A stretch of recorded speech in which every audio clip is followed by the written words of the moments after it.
pathian thu kan zir kho tur thu pui atan cross thu Isu Krista le cross ti thu aniang pathian thu mun thu matangin chiarin ilongai thang u Isaya bung somnga le pathum chang li atanga chang nga chang rukin kar thu pathian thui ngai thang u ani chuan kan nat na te phurin kan lungai na te po phur nge ya nimas la ke ni chuan lungai na tlak bo kha pathian vua ka ti re theya kan ngai sia nimas la ni chu kan bo chiat na te wangin liamin a oma kan kholo na te wangin vua khitlinin a oma kan thamuan na tura thunun na chu a chunga atla a vuak na vual te ti damin kan nom ta kan za hian beram angin kan wak bowa mani konga kan peng thewa lalpa chuan ani chunga chuan kan za kholo na chu angat ta a Hebrai bung som le pani chang khata changa chang hinkar thu ingai thachun zom leng u chuti chuan chumpui nasatak ang thir tu ten min hual vela wang hian min ti noka piang le sual keimania bet tlat chu ida veng u tini suwa kan din na siam tu le ti fam kim tu lam chu enin kan ha a in tlan siam tu oma hian cheu takin itlan selam u Galatia bungruk chang som le pali thu ingai thachun zom leng u ke ro chuan kan lal pai so Krista cross lo chu ka chuan lo tur zia mai chu chumi zara chuan khovel hi katan khen be in a om ta ke po khovel tan khen be in ka om ani athukan chirte lalpan kan zatan mal som ro se amen kan siat thewangin COVID-19 awangin khovel le chunga om te chuan hetiang hian pathian rem ruat nen hun kan mang me kani pathian in engie ti atum ti kan selowa tuna hian kan in rin siak me ani tuna khovel din mun chu lungai na mangan na cha na rum na buai na tin asoi fia thein alang khovel chu na chakna le thil ti theina te chotang kai theilovin tiang hian hun amang me kania rau thuam lamom pui pui te tuna hian che theilovin an bok thu ani bermaye sa kho rang rang ten mani pathian biain hun kan mang me ka lalpa kan aw ani ten ramro pui sarkar lian ten pathian zangai na alo thlen theina turin tin tuna hian an flek te angul chan vea khain hun an mangbok ani ti te kan sia a tun din huna chuan khovel hian lalpa kan tlome lalpai laka hian kan tlome te kan sei thei to chu ani mai lo mo ti te kangai tuana te om ve thina lalpa chuan pathian kani ti selo an ti te he kan tun lai khovela hian adikhle hian te ma yumala chuan kasia a ten pathian thoin sakei bak nei ha huma tunge lau lo omang an ti te he kangai tuana alang lian le ani tun huna hian lau te lau pathian te pathian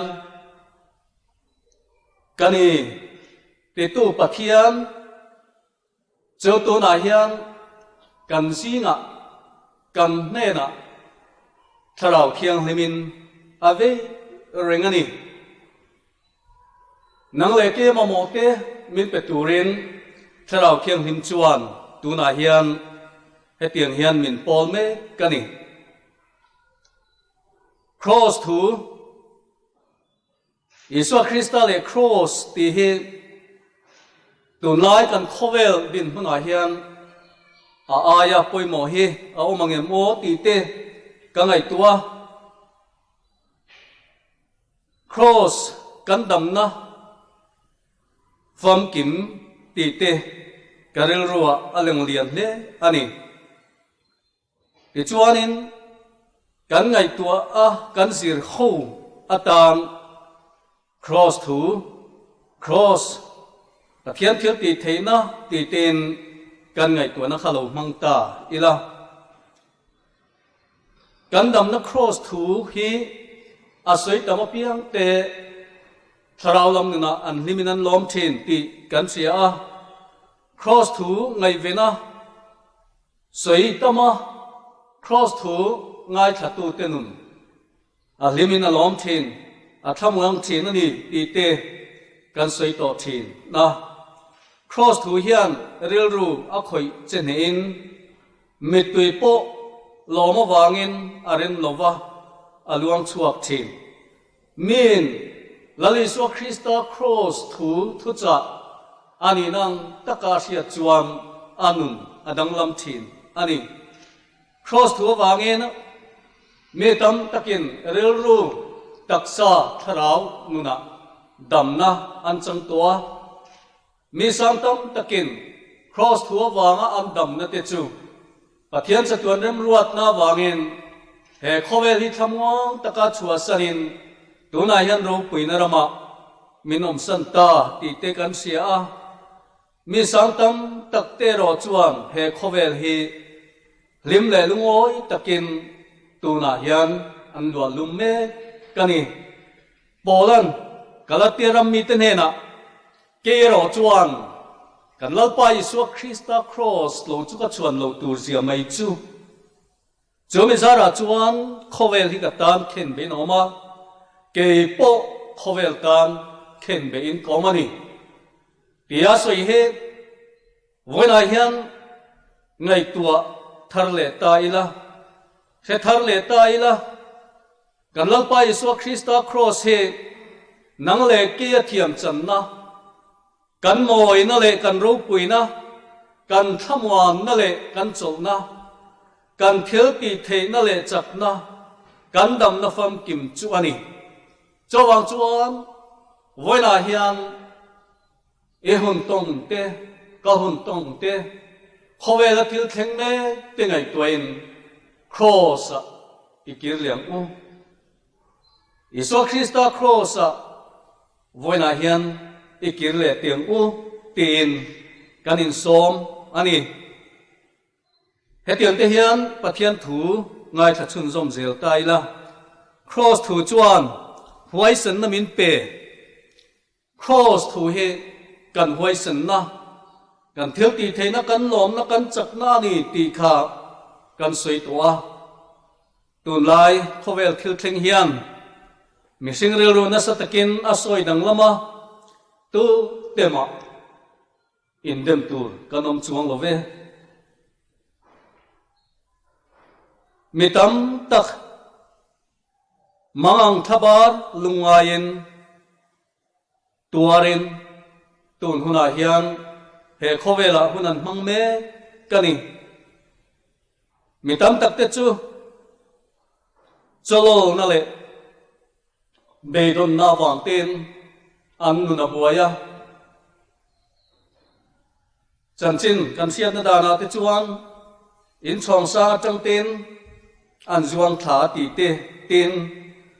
in tilum tam takan momani ti te khovel lam chanchin zir chian chuan report sang sang te kan se thei ani chu tiang chu tu na kan khovel din mun hi ani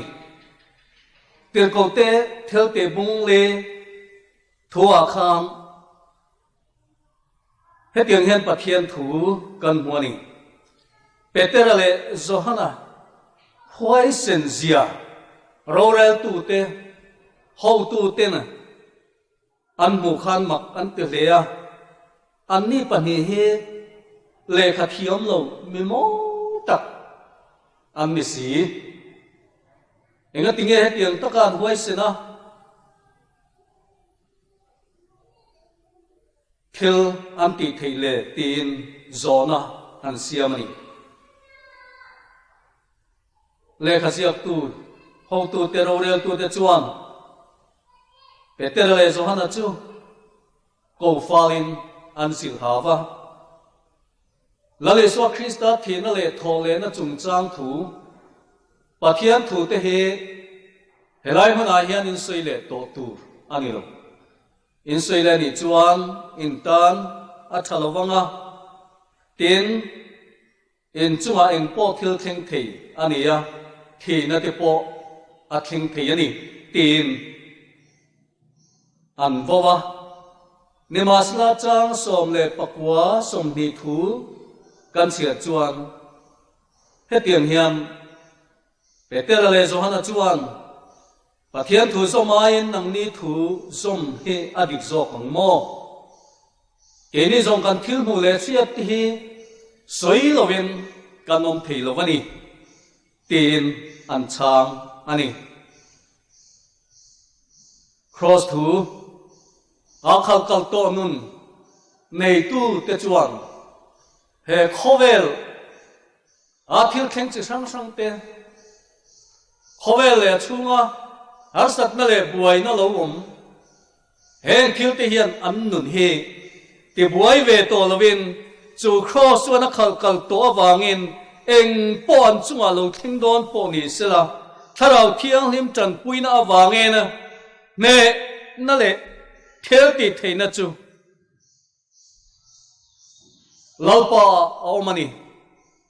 ne na chu lalpa ta ani tin an hausak na lalpa wangena chan an huama an lim na lalpa wangena ti sa thil te chu an kalsana he lung oi lo na khovel he lung oi takin an machona an thamwan na lalpa wangin lung ai na te chu an he to sok thin ani lung ai na le room na khovel hi kan lalpa Isu Krista nen chuan ne takin lom na tur alo ni tin chu tiam chuan Isu Krista cross khalkal to tu tenun chuan he khovel hi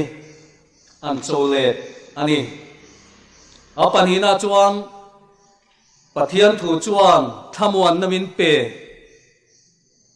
pathian thu chuan thamuan namin pe ani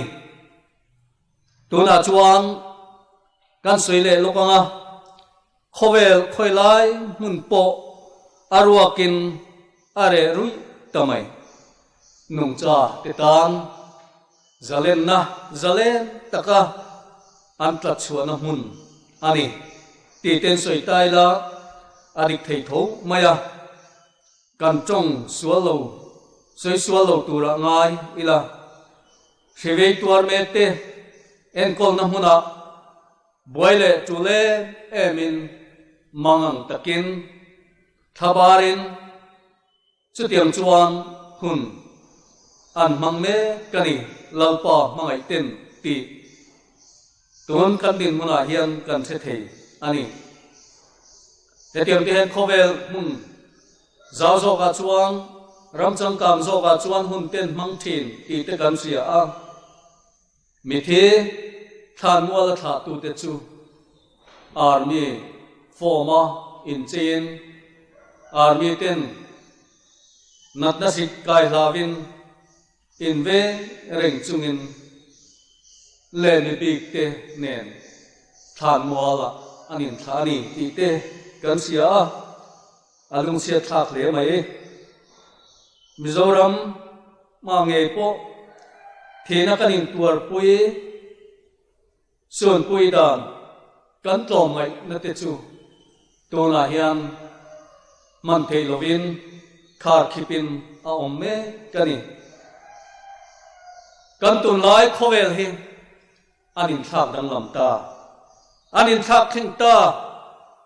kan hun tong me khi thabar mangan na phorit awadi te lul eng tin nge ni zelam eng tin nge hun hi kan man sel don ti hi tu te mai kan sei thei ta lo lali suan nang ni thokrim le kurit kurzong song tu ati te ke ma om reng ro ati thu te hi awadi tak kan nun man me khe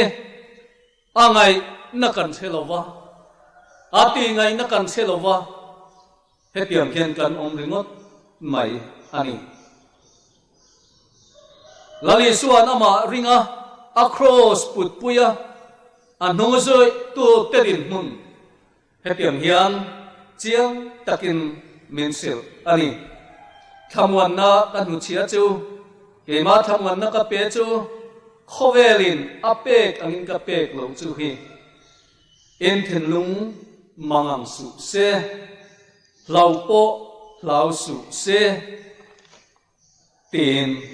minsil ani tir ko chuan cross to win anu na soi dang lam to so ka wangin engang poinom maila lung oi zel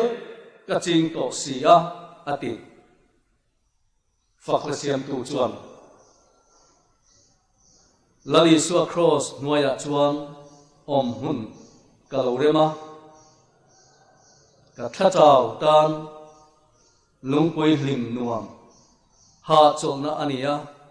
thokrim tele phurit phurte tan thamuanga chol na chu ani tin lali suwa Krista cross noya achol na tangin he thu hi aron sei chuak the ani pathian thamwan ne hi mitin te mamo ani pathian thamwan ne hi fin na te thiam na te thelti thei na te hausak na te ro pui na le lo na te awanga nei ani lo ti hi kan pathian thu hian chiang takin minsil ani pathian thamwan ne hi anei nom chun chu lalpai suwa Krista rin hiani lali suwa Krista ring apia aten pathian thamwan na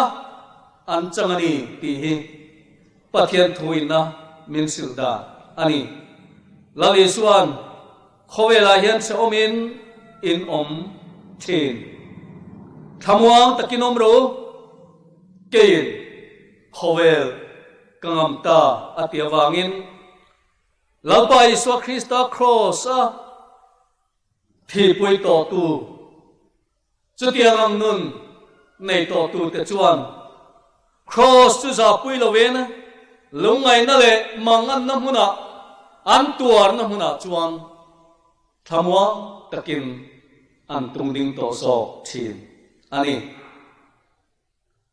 apathum na chuan cross thu chu relru taksa le tharau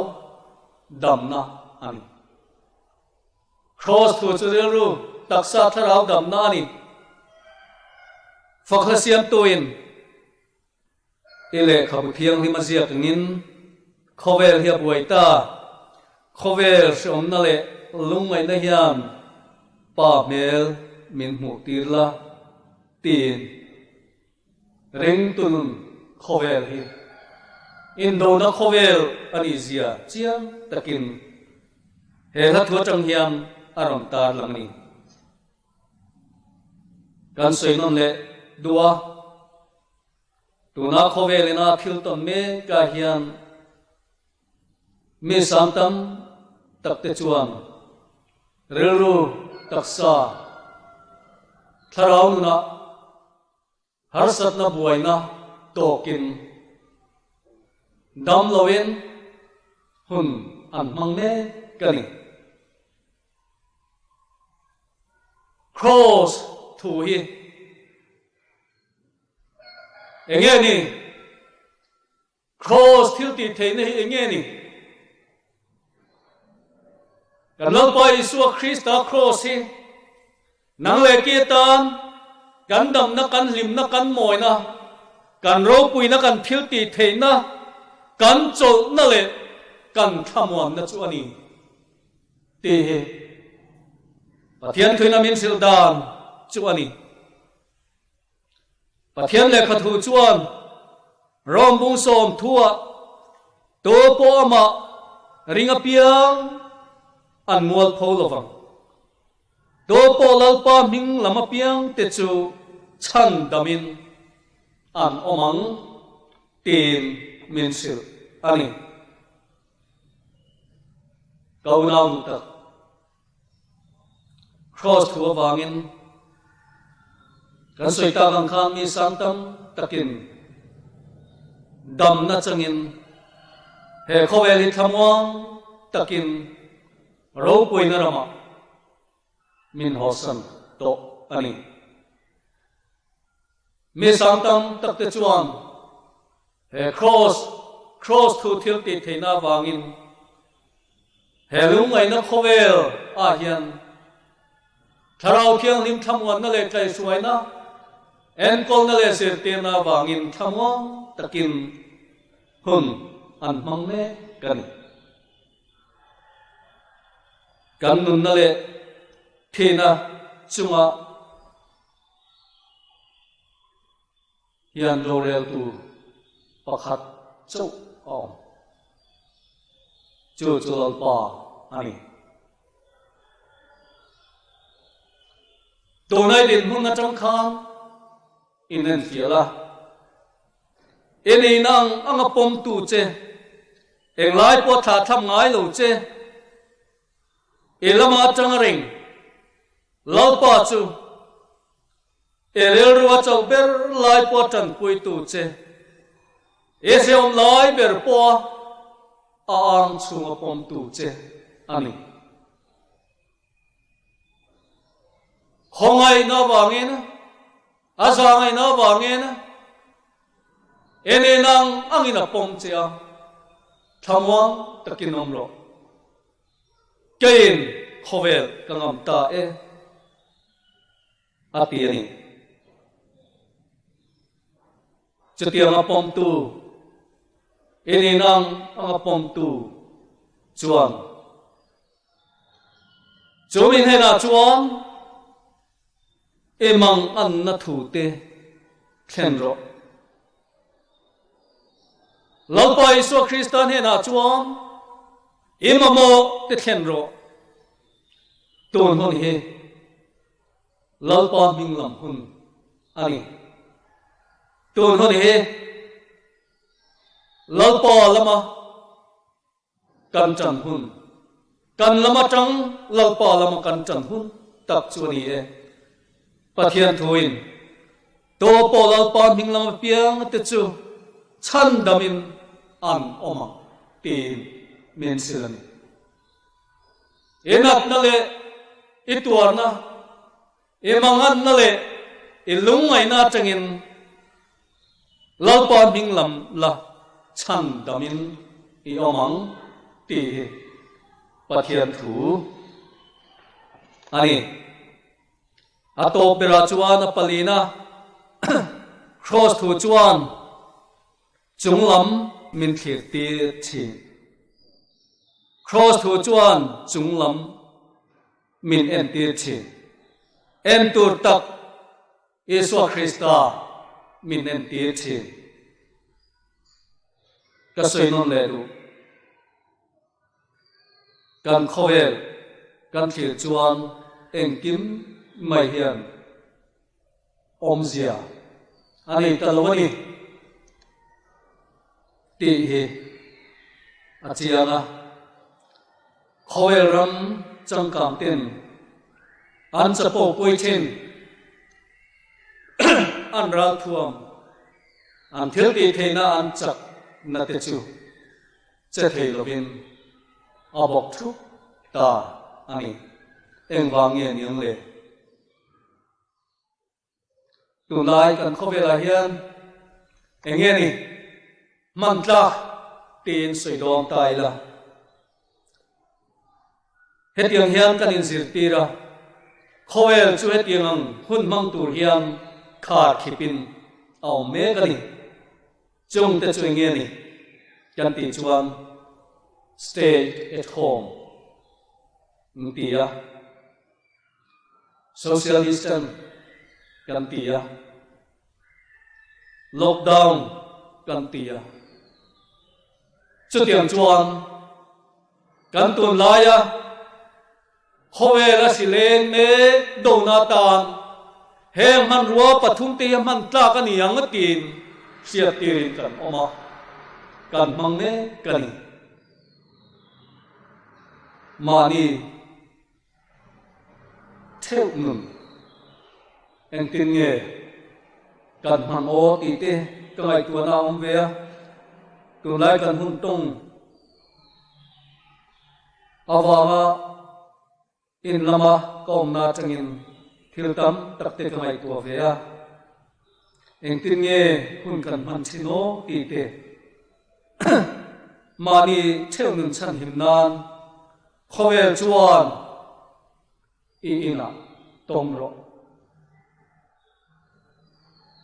lau kan ne wangin mi tam tak chu kan chuak ngam lo mani na kan tom ta ani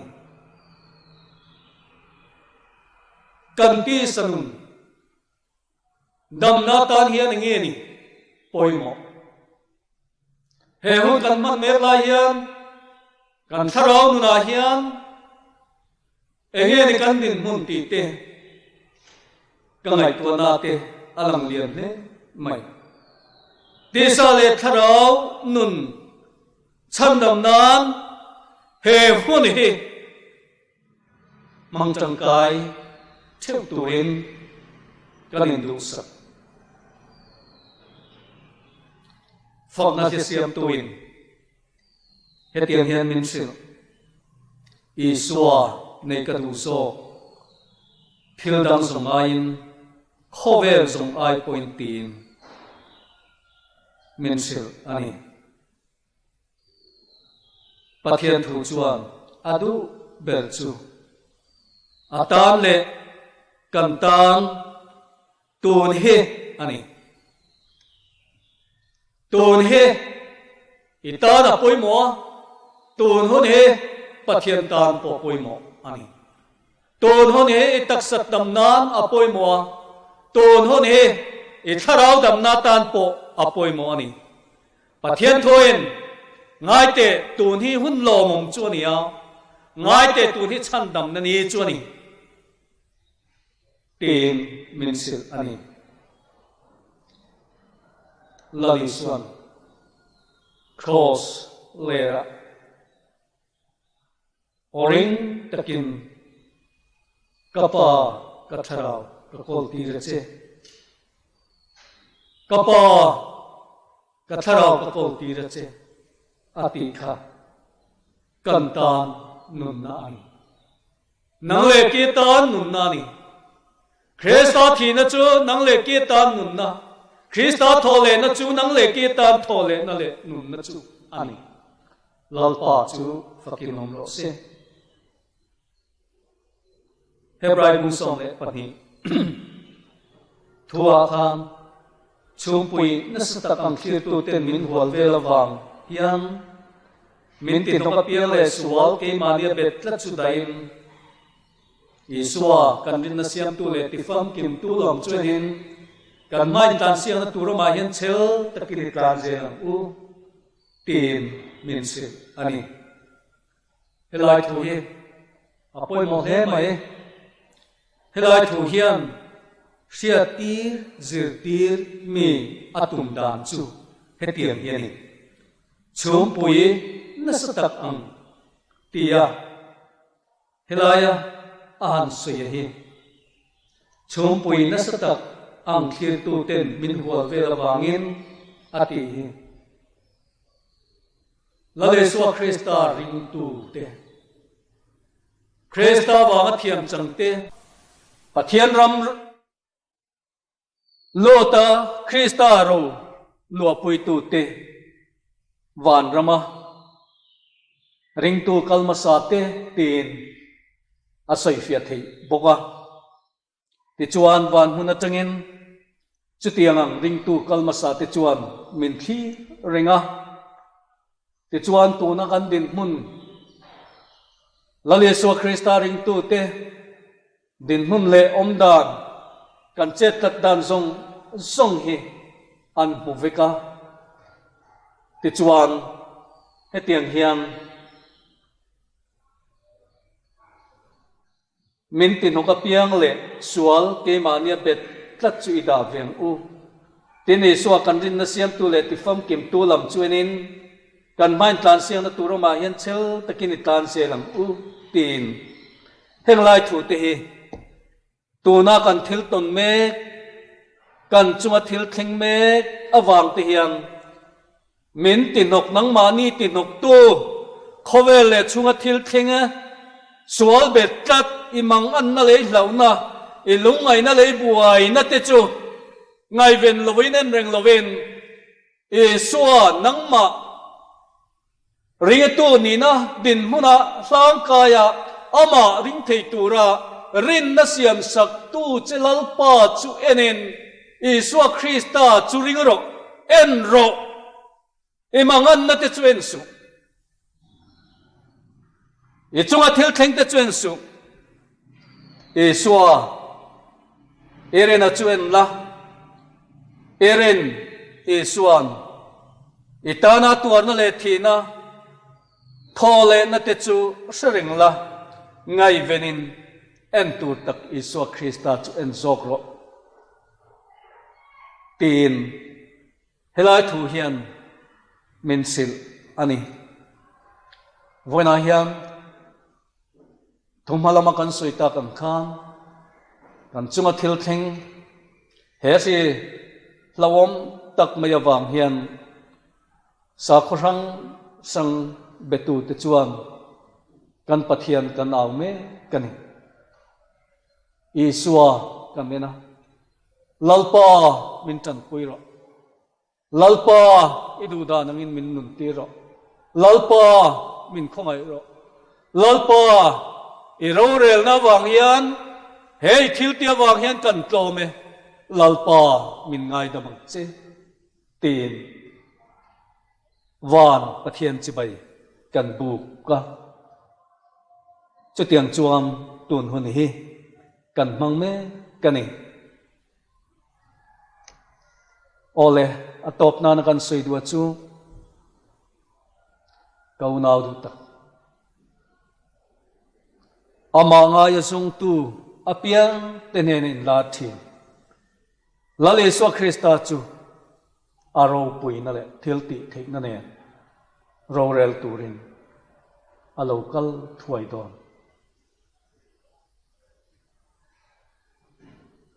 to nai din huna khan I fel away na isual viaw ani mai the rok ero to ena nang mange po kha khiam lo in chan tir to ani mai the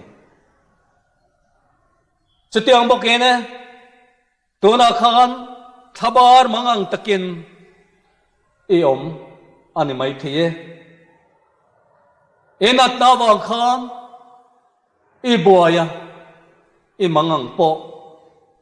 ani mai the lalpa Isu Krista thisena chuan thiam I changani lal Isu Krista cross thilti theina chuan chua thilti theina chu changve turin nang po som inia lalpa Isu Krista ina oringa taka kapa kathara ko tira che atia khan nang po itela kha thara ko tirna khan nang po nun inayani ti hi pathian thu te namin sildan chunia khosa khai kan Isu Krista chu voina thlengin ton hun thleng hian Tung nghe inia eng timi nghe inia eng nghe iti chen. Ata ni nghe thil pui itia ifel lova ilo sual chene ti lam kha lalpan ate na cheni lo. Lali suwa Krista thisina chuan mi zong in thiaman changani ti chi. Kan pathian thuina min sil mai chu ani. Chu wang chuan itan cross thu pomin chu cross chu i fam kim na le moi na e chak na le thil ti the na i dam na e hlem na le lom nei thamwan na ani awangin lom takin i pom ve thi i dam na cross i suwa chu za pui lovin khoi muna po tung dingin nang ma nge chu cross tung ding ve turin kanin som ani tirko polan kero chuan kan lalpai so Krista cross lo chuka chuan lo tur sia mai chu ati anga kan ti theu theina turin cross ikir lem u te câu thằng hậu te lalpa mangai te atharin kan som nom le ani cross ai kir lem u cross thu hi kan dam na Isu Krista le cross thu hi kan moi na le kan fam kim na kan thamon na chu ani e cross ai kir lem u te in atharin kan som nom le ani lalpa na thu te kan zatan mal som tak se amen